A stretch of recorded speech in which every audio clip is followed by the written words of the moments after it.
আসসালামু আলাইকুম। আপনারা কেমন আছেন? আশা করব আল্লাহর রহমতে সকলে ভালো আছেন। আজকে আমি মুরগি রান্না করব, তো কিভাবে মুরগি রান্না করি চলুন দেখা যাক। প্রথমে মুরগিটাকে ভালো করে কুটে ভালো করে ধুয়ে পরিষ্কার করে পানি ঝরিয়ে নিয়েছি। দিয়ে দিব এখানে লবণ, মরিচ, হলুদ দিয়ে ভালো করে একসাথে মিক্স করে নেব, একসাথে মিশিয়ে নেব। দিয়ে দিব ফ্রাই প্যানে বেশ কিছুটা তেল, দিয়ে ভালো করে তেলটাকে ভালো করে গরম করে নেব। গরম করে নেওয়ার পর দিয়ে দিব মুরগির পিসগুলোকে, দিয়ে ভালো করে ভেজে নেব। এই ভিডিওটা তাদের জন্য যারা মুরগি পছন্দ করেন না, এভাবে রান্না করে খেয়ে দেখতে পারেন, খুবই ভালো লাগবে, খুবই মজা লাগবে। আমি সবসময় এভাবে রান্না করি, আমার কাছে খুবই ভালো লাগে। এইভাবে ফ্রাই করে রান্না করে দেখবেন, খুবই ভালো লাগবে।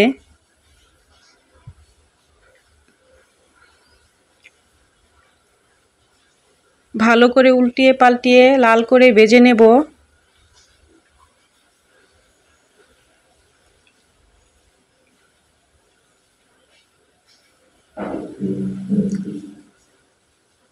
খেয়াল রাখতে হবে যেন পুড়ে না যায়, পুড়ে গেলে ভালো লাগবে না। তো এভাবে লাল করে ভেজে নেব। লাল করে ভেজে নিয়েছি, নামিয়ে নেব। এই তেলের মধ্যেই দিয়ে দিব পেঁয়াজ, দিয়ে রান্না করে নিব। আর এক্সট্রা তেল দিতে হবে না, এই তেলের মধ্যে রান্না করে নিলে খুবই টেস্টটা ভালো আসে। দারচিনি, তেজপাতা দিয়ে কিছুক্ষণ ভেজে নেব। কিছুক্ষণ ভেজে নেওয়ার পর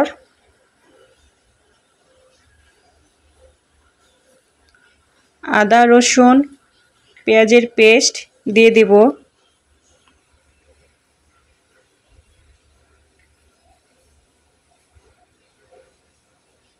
তো এভাবে আমার মতো রান্না করে খেয়ে দেখবেন, অবশ্যই খুবই ভালো লাগবে।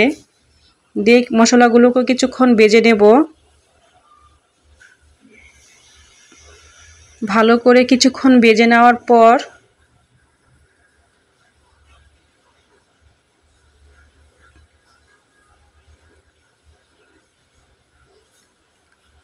এখানে দিয়ে দিব ধনিয়ার গুঁড়ো, হলুদ, মরিচ,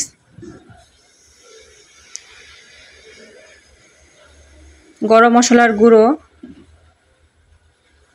স্বাদমতো লবণ দিয়ে কিছুক্ষণ ভেজে নেব। কিছুক্ষণ ভেজে নেওয়ার পর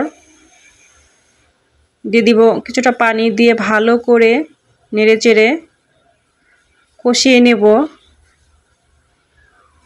ভালো করে ঢেকে কষিয়ে নেব। কিছুক্ষণ কষিয়ে নেওয়ার পর ভালো করে নাড়াচাড়া করে নেব।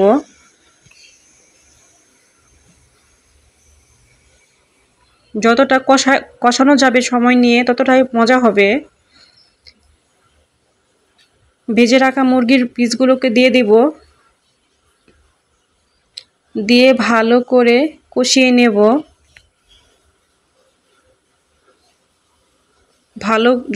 যতক্ষণ ভালো করে কষাবো ততটাই মজা হবে।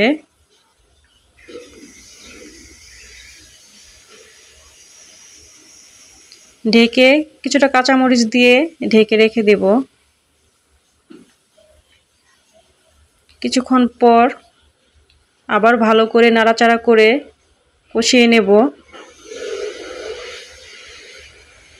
লো হিটে সময় নিয়ে ভালো করে কষিয়ে নেব। যত কষাবো ততটাই টেস্ট ভালো আসবে, মজা হবে।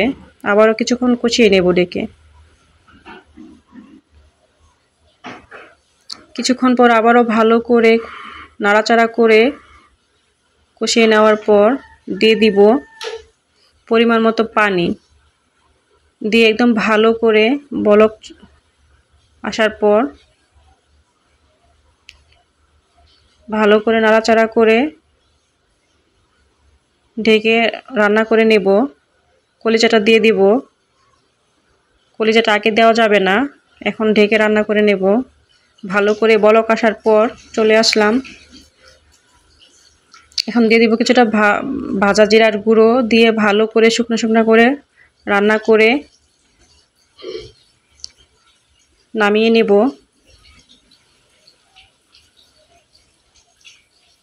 ভাজা জিরার গুঁড়ো দিয়ে নামিয়ে নেব। এই তো একদম শুকনো শুকনো করে রান্না করে নিয়েছি। খুবই টেস্ট, খুবই মজা। না খেলে বুঝবেন না, অবশ্যই ট্রাই করবেন, এভাবে রান্না করে খেয়ে দেখবেন। আমি রোস্ট খাচ্ছি, রোস্টের ঘ্রাণ পাচ্ছি, খুবই মজা লাগছে। আপনারাও খেয়ে দেখবেন। আল্লাহ হাফেজ।